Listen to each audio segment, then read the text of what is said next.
Welcome to the Building Newfoundland and Labrador podcast, dedicated to exploring the interesting journeys of the people in the provincial construction industry. Presented by the Newfoundland and Labrador Construction Association, produced by Gale Force Winds. Join us as we chat with the inspirational individuals that ensure the continued growth of the construction industry and the province of Newfoundland and Labrador. And welcome to the Building Newfoundland and Labrador podcast. What a great day it is. We're having some amazing conversations on all the good things that are happening in this province. I'm Alan Dale. With me as always, Jerry Carew. Kevin, why don't you go ahead and introduce yourself? Hi, I'm Kevin McEvoy, originally from Admiral's Beach, St. Mary's Bay. Got into the construction industry in 1992 after completing a civil engineering technology course, and did civil in school and went to work for a plumbing company, which was a bit unusual. Spent 15 years in the mechanical industry. That's when I first got involved with the Newfoundland Construction Association. And then I got into the insulation business. Spent the last 15 years in that business. And since I've been in the insulation business, that I got heavily involved with the Newfoundland Construction Association. I was on the board for 11 years, of which I was chair back in 2014. Went on, spent 7 years on the Canadian Construction Association.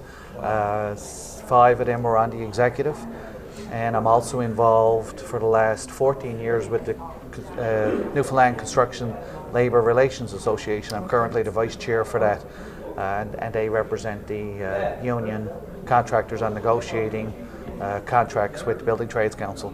That's their primary function, and it's a legal part of the Labour Act in Newfoundland. Mm-hmm. Man, you're a very dedicated and committed individual, volunteer. I've given a few hours. Yeah, I bet. A few hours, but I've had lots of great mentors, especially in this organisation, that gave very passionately to trying to make our industry a better industry and get people together and get people talking and build relationships. And you know, that's been a big part of the successful business models I've been part of is relationship building and getting to know each other and getting to know your competitors and you know, it helps build the industry. Right. Kevin, you pick up on some really interesting points. So that's quite a journey to get there, and congratulations for all of that effort in leading the industry forward. But I'd like to pick up a couple of points that you made there. Very collaborative group of people that we've met over the number of years that we've worked with the NLCA. Collaboration seems to be key to this industry. It has to be. The teams. You know, I've focused on the vertical building industry, which would be building from the ground up, mostly building construction. I've been involved in a lot of industrial projects. The teams are so unique and so individual, the skills that you need. If you don't have that collaborative approach, your project's going to fail. Right. And you know, there are lots of failing projects out there, but there's a lot more successes as well, right? But you know, usually if a project breaks down, it's because the collaboration is broken down, the communication is broken down, and it's a big key to success in construction because of the so many differing skills and mindsets that are needed to make the building happen.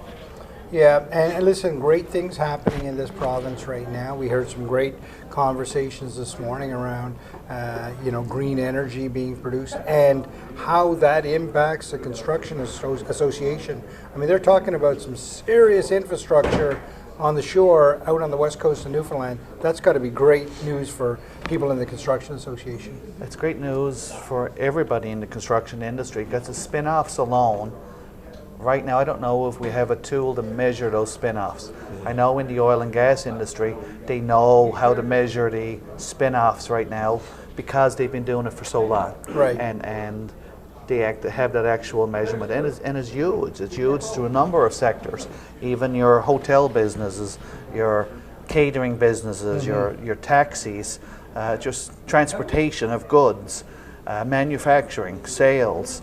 But construction industry, we're going to be impacted because there's going to be infrastructure needed. So forget the direct project impacts, which I believe the number was 1,800 direct hires at construction peak. The West Coast area is going to need infrastructure to service this industry as well. And so you're going to see a spike in private investment that will also be a spin-off. And right now I don't know if we know what that impact is going to be, but it's going to be there. And there's going to be some people in our industry that's going to take a chance that it's my industry that's going to be impacted greatly, so I'm going to invest on the West Coast. That may not be there right now. Someone's going to identify a gap and they're going to grab at it. So that's exciting. Right. Kevin, you might have a bit of a different view on it, or certainly a perspective on it that maybe others wouldn't have, but because you've been involved so long in leadership roles. But tell me the importance of the NLCA to you. It's immeasurable. We need a strong association. We are an association made up of so many different factions for a lot of our interests, and like we have suppliers, manufacturers, service providers, small subcontractors, the major subcontractors, general contractors, and a lot of people are competing against each other. But the NLCA services a number of fronts for us. It gives us one voice that can lobby policymakers on what's good policy. We're tied to a bigger group in the Canadian Construction Association as well that already has a pile of policies and can draw on expertise from around the country. So NLCA is that connection to that bigger body, and then it's the voice here that policymakers such as our provincial governments, municipalities, and big players like these global investors that are going to come here and say, all right, here's an association where we can start and make a connection to people we need. So it's a source of lobbying, it's a source of direct influence on policy that's good for construction, it's good for the industry. There is a term that I don't remember right now, but overall just a good association means good policy for the industry as a whole, and then it serves as a function like today our conference brings people together, and it brings people together that are competing interests, but at the same time allows us to share ideas and what works and what doesn't work. So it's a very delicate balance, and the Construction Association Newfoundland and Labrador is that cog that brings all the spokes together at a wheel to help it spin. You know, Alan, you said at the beginning there, you said making the industry better. I really grabbed onto that because that is what this association is doing. Absolutely. I've heard people say, you know, I don't know if I get any value out of being a member or whatever. You've probably heard that. I always have been an advocate for membership in an association. Yep. You've articulated that really well. The CCA, you've gone on to that as well. Like, what would you say to someone who's kind of waffling and thinking, well, should I or shouldn't I become a member? What would you say to them? I would say, look, you can find negative in any association that if you want to find a negative. Right. There's negative everywhere. No association is perfect, but the association is only as strong as the membership. So if you want to come into an association and just sit back and be a non-vocal member and not get involved, you're probably not going to get a lot out of it. Right. If you're going to be a member of this association, get involved. Be part of the conversations. Come out to these functions. Come out to the learning groups that they have, lunch and learns occasionally, and the different functions that, whether it be a golf tournament, whether it be a charity function that they do. Tonight I think it's the Shriners that we're raising money for. Be part of it. Be part of the conversation. And when you have an issue, bring it up. Yeah. And you'll quickly find out when you're in a group setting and you bring up an issue you're having, you're not the only person having that issue, and you get solutions from the membership, which is the NLCA. Yeah. Right? The staff of the NLCA is the facilitator for that. They're the focal point, but they're able to pass you out to people who will help you and get you the solutions you need. And opening so many conversations, Kevin. I mean, yesterday was focused on women in construction. We've had conversations with newcomers. There's no stone unturned with the NLCA. They're opening discussions in all areas to support all of their members. It's a remarkable group to be a part of. Absolutely it is. Absolutely. And again, just go back to the point. Anybody coming into any group, you got to participate. Right. You're only going to get out of something what you put into it. Yeah. And to sit on the sidelines and say nothing and then leave a group because you got nothing out of it when you put nothing into it, it's not fair criticism. And every association across this country has that issue that members that typically complain are typically not the ones that are participating either. So. You know, I see as you're speaking, sorry for interrupting you, the backdrop here says Center of Excellence. The other side of this is education. You as a business owner needing people to have people trained. Yep. What an incredible job they do of training, right? They do a fabulous job. I had just happened to be part of the executive board when we labeled a Centre of Excellence for our educational piece. And it was very important at the time to give more value to our memberships. It was a value-added piece that was lacking in the industry, and the cost of training was huge. So having the NLCA take the umbrella, go to the membership and say, what do we need? Yeah. What's important to you right now? What courses are there? COVID provided a really particular challenge because we were doing it all face-to-face. And which was a very good model because it allowed people to exchange ideas while we're sitting at our desks with each other.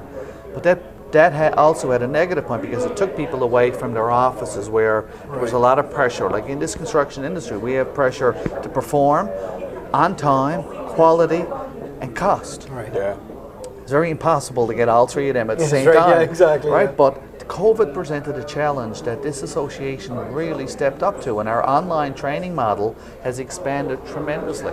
And so now somebody in the industry can do a course on their own time, whether it's 10 o'clock at night, 5 o'clock in the morning, or whether it's at 8 o'clock in the morning. It's fantastic. And it gives flexibility to that person who is not necessarily comfortable in the group setting, doesn't necessarily want to get out and share a lot of ideas, but they need a certification that helps them advance. That alone is huge, Alan, isn't it? It's unbelievable. So again, I go back to what I've witnessed here over the last couple of days is a beautiful collaboration of government, industry, academia, everybody coming together, talking about the opportunities that exist with a lens of through the Construction Association. Win-win for everybody here.